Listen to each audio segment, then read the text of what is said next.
Welcome back to Sunrise Daily. We're joined this morning by Professor Godwin Darah. Yes.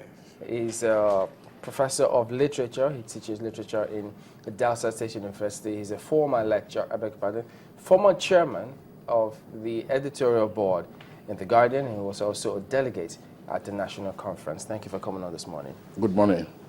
Good morning. Good morning. We're talking about the elections today, and we have so many voices out there, one view of the other. But let's start off talking about our build-up, the preparations, and what you've seen. How would you assess us? Well, there are many aspects of the preparation. Start with INEC. Yeah, INEC is trying to cope with a difficult task. The one area where they have not done well is regard to the PVC, the permanent voters cards, because they had 4 years since 2011 to get that matter sorted out, and we have less than 3 weeks to the elections, and many people still have not got their cards. That is inexcusable. Okay, that's one. So Yeah, where have they done well? Because that's a very cardinal aspect. If you don't have that card, you cannot vote. And you see, and if you look at the statistics, Lagos State has the highest registered voters, 4 million, and by last week, only 2 million had collected. This is a single city state.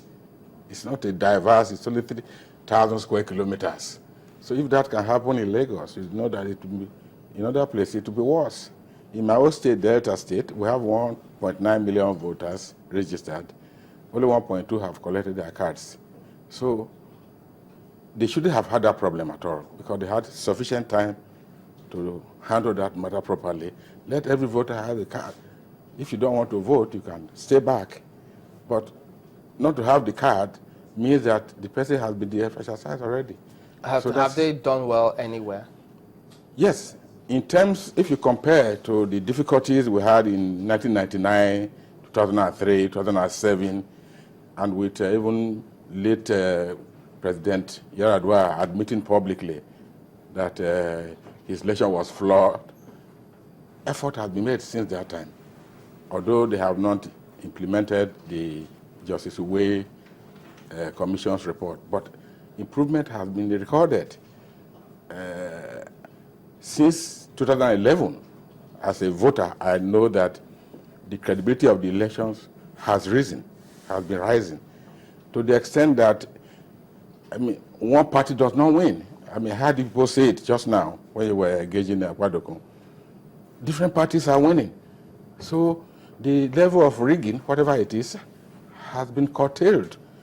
And both international and local observers and participants agree that the process of conducting the election has been improving from election to election. How about? We can count the one in Anambra was difficult. There were logistical problems. The one in Edo was better. The one in Ekiti, the one in Osun, they were better than Anambra. So it seems they are making effort. You know, the people who vote, pardon me to butt in, Yes. the people who vote, I mean, sometimes they don't have enough information about what they need to do, but all the same, they're still very enthusiastic about going out to vote. How much credit? Are we even giving them credit at all for this entire process and how it's going? No, we do. We are saying that they have a lot of problems. This country... No, I mean the electorate, not the electorate? Yeah. Oh, the electorate are very, very active. They are very dynamic. They are very committed to the process. That's why they go every time, in spite of the difficulties and disappointments that they encounter from those who are elected. They still go to... I go every time I queue up. And when you queue up with people who are even older than you. So they have confidence in the system. That's why the system needs to be improved upon so that people's confidence can be restored. You know, as we try to improve upon such, some other people are also trying to improve on how they can scuttle the process. It brings us to the actors now, politicians. Yes. Now you've rated INEC, the umpire, as well as the electorate. What about the actors, the political class, the politicians? How have they been conducting themselves leading up to this election? Well, I have observed that in certain aspects, INEC has made effort to improve, but it has failed in some other aspects. Even in education of the people, the collection of these cards, you could see that INEC appears to have a hidden agenda with card collection in some places 90%, some places 42% in the same country.